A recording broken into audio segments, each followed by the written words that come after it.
I know it's Grandparents' Day, but because of these lessons, I don't often name my sermons, but if I gave a title to this one, it would be My Teacher Appreciation Sermon. Think of the teachers that left their mark on you. From early in elementary school,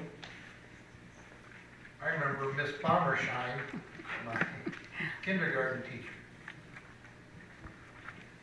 Put in your mind the memory of those teachers that not only taught you well, but also loved you and guided you in ways that you still remember their influence on you. Think of those people. In the first lesson, Isaiah calls himself a teacher. Second lesson, James cautions those who want to be teachers and tells them only a few of you should be teachers. Only a few, because teachers are held to a higher standard. And we know that Jesus was called a teacher by his hearers. And today it says in that third or fourth paragraph, he began to teach them. So, as the school year starts across our land, we hear about teachers, and the best ones who teach both by their lessons and also by their lives and their actions. Isaiah's idea of a teacher is one who sustains his students with a word. A teacher is one who encourages, who lifts up, who stands confident, and yet, as these in-service times, it listens for new ways and new things to become an even better teacher. Teachers are often abused. And the best ones, following this advice of Isaiah, never abuse back. These words about teachers from Isaiah are the pattern that Jesus chose for his own teaching style. Jesus did not strike back. As a child, both at home and in school, I noticed at an early age that the one who strikes back usually gets caught. He did it to me. She hit me first.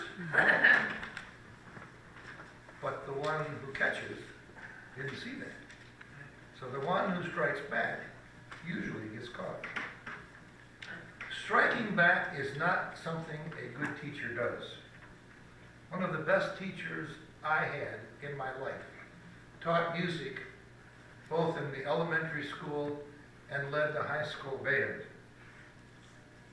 Davis Moore was a patient man, good-natured, encouraging, and when the high school band acted up, he would just stand patiently until their shenanigans were over, and then he would continue.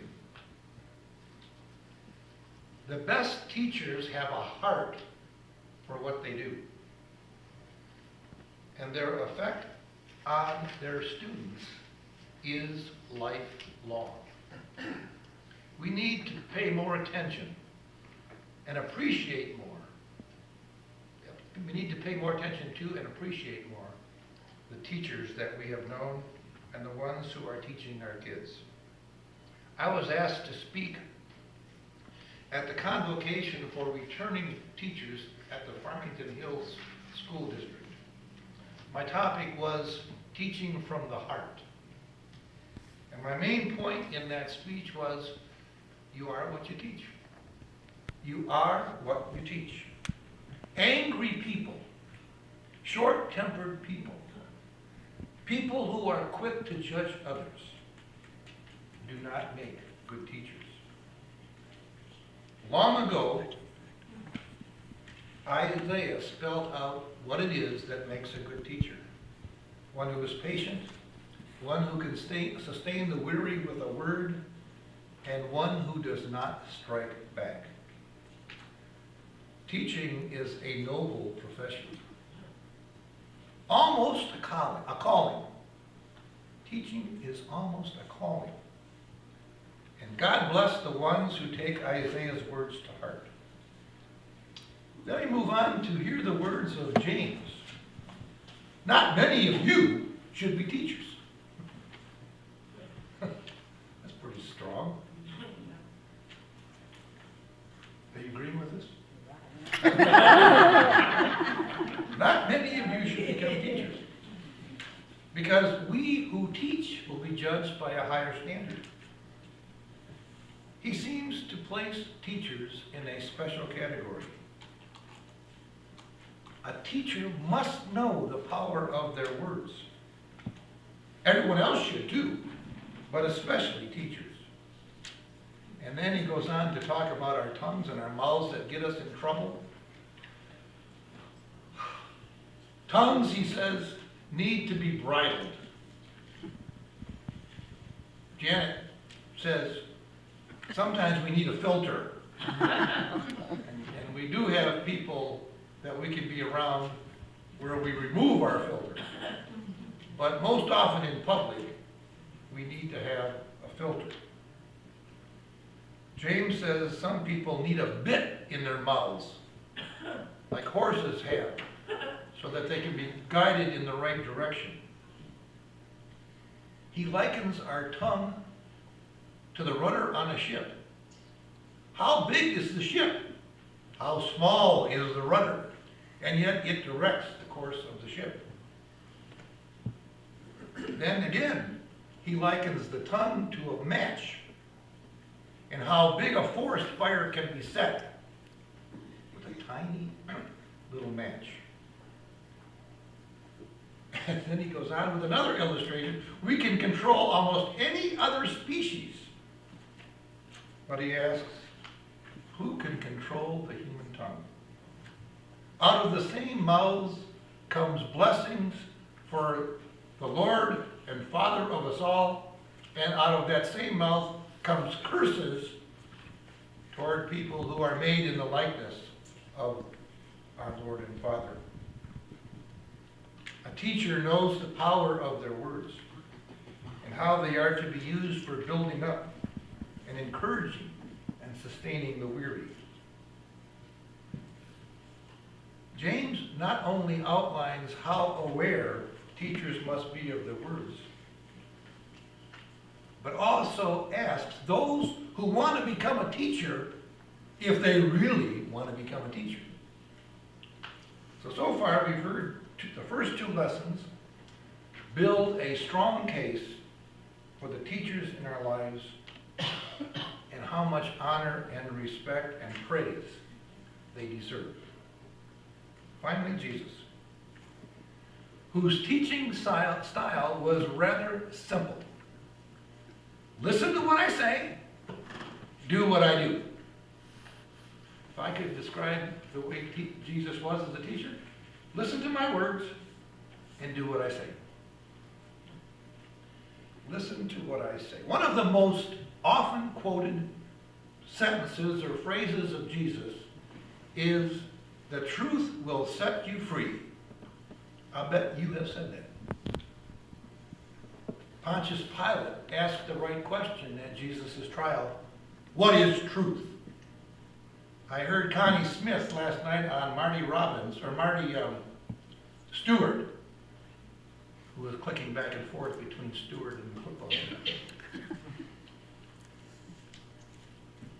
There are three sides to every story. This is the song she sang. Your side, my side, and the truth.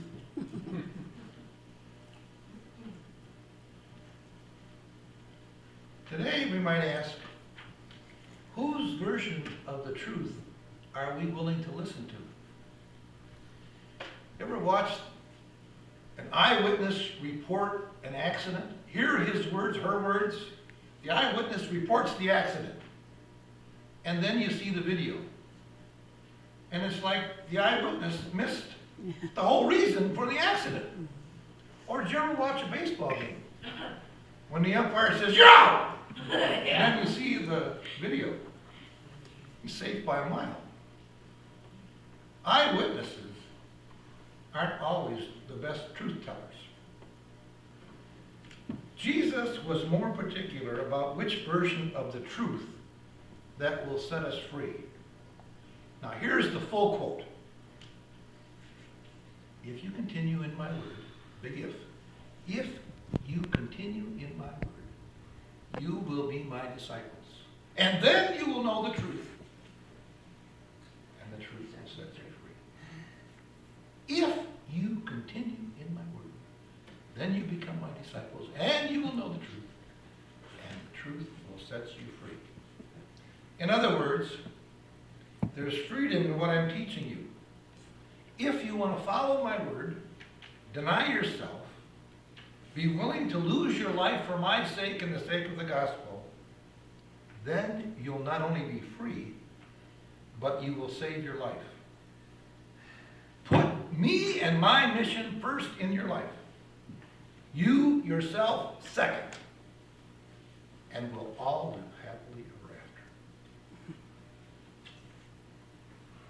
Teachers have one of the hardest jobs in using their words to sustain the weary, to be patient, and never strike back at that kid you'd like to. To be a teacher, it must be in your heart, and understand that you're held to a higher standard. And therefore, teachers, you know you have to bridle your tongue. Jesus taught who he was. He himself was his message. And we become free when his message